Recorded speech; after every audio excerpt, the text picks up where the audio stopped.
حضور نے فرمایا کہ علی حق کے ساتھ ہے، حق علی کے ساتھ، جس نے علی کو بیوی فاطمہ کے بارے میں فرمایا کہ وہ بضعۃ منی ہے، اور جس نے اس کو تکلیف دی اس نے مجھے تکلیف دی۔ اسی طرح حضرت علی کے بارے میں یہ فرمایا کہ علی جو ہے نا وہ مطلب یہ تو واضح حدیث موجود ہے، آپ ظاہر سی بات اس کو اس طرح سے نہیں مانیں گے۔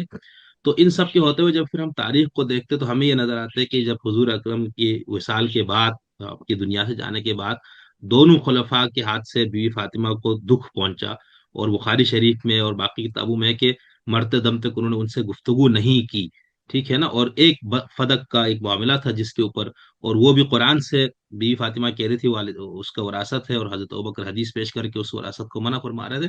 وہ بات اتنی بڑی کہ وہ بہت زیادہ ان کو تکلیف میں رہنا پڑا، تو یہ تو ایسے یعنی کیسے لوگ تھے جن کو آپ یہ کہیں گے کہ یہ خیر امت ہے، اور یہ اشداء علی الکفار تھے اور یوں تھے، اور اس معاملے میں بالکل وہ نظر آتے تکلیف دہ رہے۔ تو یہاں سے تو یہ نظر آ رہا ہے نا کہ وہ حقیقت میں جن ایمان کے جن معیارات کو بیان کیا گیا تو اس پہ لوگ پورے نہیں اترتے تھے، ایسا نہیں ہے۔ رسالت مآب صلی اللہ علیہ وسلم نے تو یہی تعلیم دی تھی کہ جب آپ کسی دینی معاملے میں فیصلہ کریں گے تو آپ یہ نہیں دیکھیں گے کسی کو دکھ پہنچتا ہے یا نہیں پہنچتا۔ یہی فرمایا تھا نا کہ اگر محمد کی بیٹی فاطمہ بھی چوری کرتی تو میں اس کا ہاتھ کاٹ دیتا۔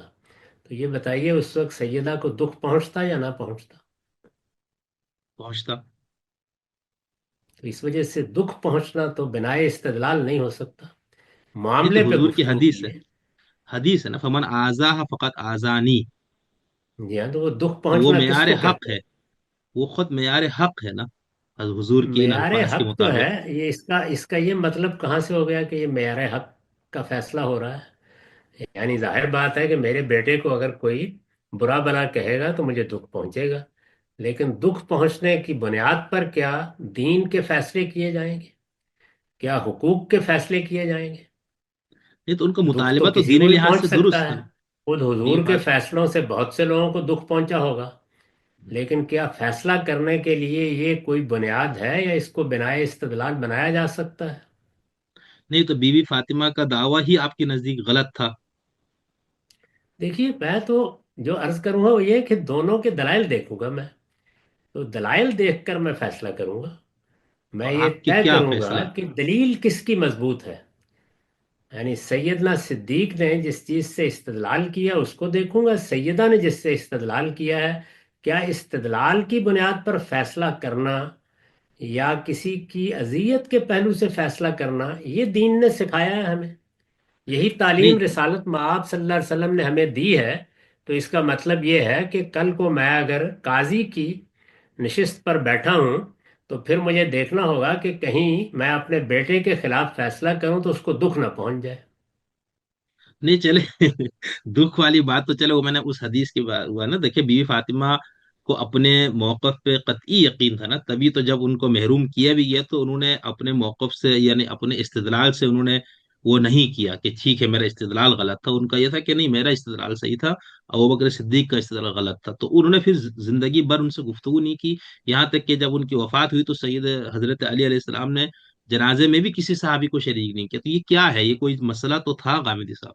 آپ اس کو ظاہر ہے کس طرح میں دیکھتے ہیں؟ جب اپنے ایک حق کا مطالبہ لے کے اٹھوں گا تو مجھے تو یقین ہے نا کہ یہ میری بات ٹھیک ہے۔ میرے حق میں اگر فیصلہ نہیں ہوگا تو مجھے رنج بھی پہنچے گا، یہ ساری باتیں تو ہونی ہیں، لیکن سوال یہ ہے کہ جس نے فیصلہ کرنا ہے قاضی کو کیا کرنا ہے؟ یعنی وہ یہ دیکھے کہ میں جس کے خلاف فیصلہ دے رہا ہوں اس کو میرے فیصلے سے دکھ پہنچے گا، کیا اس بنیاد پر فیصلے کیے جا سکتے ہیں اور کیا یہ دین کے مطابق ہوگا کہ اس طرح فیصلے کیے جائیں؟ نہیں، نہیں، تو اس وجہ سے فیصلے پر گفتگو کیجیے۔ یعنی یہ ٹھیک۔ جتنی روایتیں ہیں، یہ دیکھیے بات یہ ہے کہ قاضی کسی کو دکھ نہیں پہنچانا چاہتا، اس لیے یہ بات ہی صحیح نہیں ہے کہ رسالت مآب نے فرمایا تھا کہ جس نے دکھ پہنچایا، یعنی دکھ قاضی نہیں پہنچاتا، یا مسلمانوں کا امیر اگر عدل کی بنیاد پر فیصلہ کرتا ہے تو وہ دکھ نہیں پہنچانا چاہتا، وہ تو حق کو واضح کر رہا ہے جو اس کے نزدیک حق ہے۔ اس سے آپ اختلاف کر سکتے ہیں، اختلاف تو کسی فیصلے سے بھی کیا جا سکتا ہے۔ اس وقت ہماری عدالتیں بہت سے فیصلے کرتی ہیں جن میں سے کسی سے مجھے یا آپ کو اتفاق ہوتا ہے، کسی سے اختلاف ہوتا ہے، تو میرے نزدیک معاملے کو وہاں سے دیکھا جائے، یعنی مجھے حق حاصل ہے کہ میں سیدہ کا استدلال دیکھوں اور میں اس نتیجے پر پہنچوں کہ سیدہ نے بالکل درست استدلال کیا تھا، سیدنا صدیق کا فیصلہ بالکل غلط تھا، لیکن میرے یہ کہنے کے نتیجے میں کہ ان کا فیصلہ غلط تھا، سیدنا صدیق کے معاملے میں کوئی بری رائے قائم نہیں کی جائے گی، انہوں نے اپنی دیانتداری کے ساتھ ایک فیصلہ کیا، ان کے نزدیک وہی صحیح تھا۔ تو یہ ٹھیک۔ سب ہم اپنے قاضیوں کے بارے میں بھی کرتے ہیں۔ رسالت مآب نے اپنے فیصلوں کے بارے میں فرمایا کہ یہ ہو سکتا ہے کہ کوئی آدمی چرب زبانی سے اپنے حق میں مجھ سے فیصلہ کرا لے، لیکن اسے سمجھنا چاہیے کہ جو کچھ وہ اس کے نتیجے میں حاصل کرے گا وہ قیامت میں اس کی گردن کا طوق بن جائے گا۔ تو ظاہر ہے کہ کسی آدمی نے غلط فیصلہ کرا لیا اللہ کے پیغمبر سے، دوسرا شخص جس کے خلاف فیصلہ ہوا اس کو دکھ تو پہنچے گا، لیکن رسالت مآب نے جو فیصلہ کیا وہ فیصلہ بر بنائے استدلال کریں گے، بر بنائے شواہد کریں گے۔ تو میرے نزدیک فیصلوں پر تبصرہ کرنے کا یہ طریقہ ہی غلط ہے۔ پہلے آپ اصول میں گفتگو کریں کہ استدلال کس کا صحیح یا غلط ہے، اس میں رائے دی جائے گی، اور اس میں استدلال دیکھا جائے گا، نہ سیدنا صدیق کی عظمت دیکھی جائے گی، نہ سیدہ کی طرف دیکھا جائے گا، کیونکہ مجھے اللہ کے پیغمبر نے پابند کر دیا ہے کہ جب میرے سامنے کوئی مقدمہ آئے تو مجھے صرف شواہد دیکھنے ہیں اور استدلال دیکھنا ہے۔ تو اس میں سیدنا صدیق اس کے سوا کوئی راستہ اختیار ہی نہیں کر سکتے تھے۔ اب آپ زیادہ سے زیادہ یہ کہیے، اگر کہنا ہے کہ سیدنا صدیق نے جو استدلال کیا وہ غلط تھا، یہ آپ کو حق ہے کہنے کا۔ لیکن غامدی صاحب، بات اگر یہاں تک رہتی نا پھر ٹھیک تھا نا۔ دھمکی دینا، گھر جلانے کے لیے پہنچنا،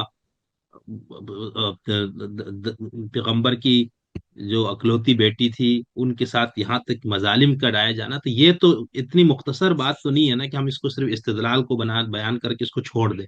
تو یہ ساری تفصیلات آپ اس کو نہیں مانتے؟ ایسا اصل نہیں ہوا؟ معاملے پر تو استدلالی کی روشنی میں بات ہوگی۔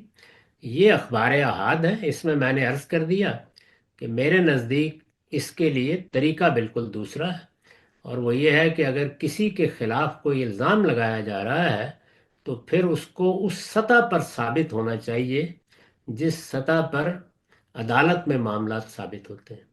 عام ٹھیک۔ حالات میں اخبار کو قبول کر لوں گا، لیکن جب کسی پر اخلاقی الزام لگایا جائے گا تو پھر اس میں پے در پے شواہد کا مطالبہ کروں گا، یہاں صحیح۔ تک کہ نہ سند میں کوئی ادنیٰ درجے کا تردد ہونا چاہیے، بہت سے قرائن سے اس کی تائید ہونی چاہیے، جس طرح ایک قاضی فیصلہ لکھتا ہے پھر اسی طریقے سے ان تمام روایات کا جائزہ لینا ہوگا۔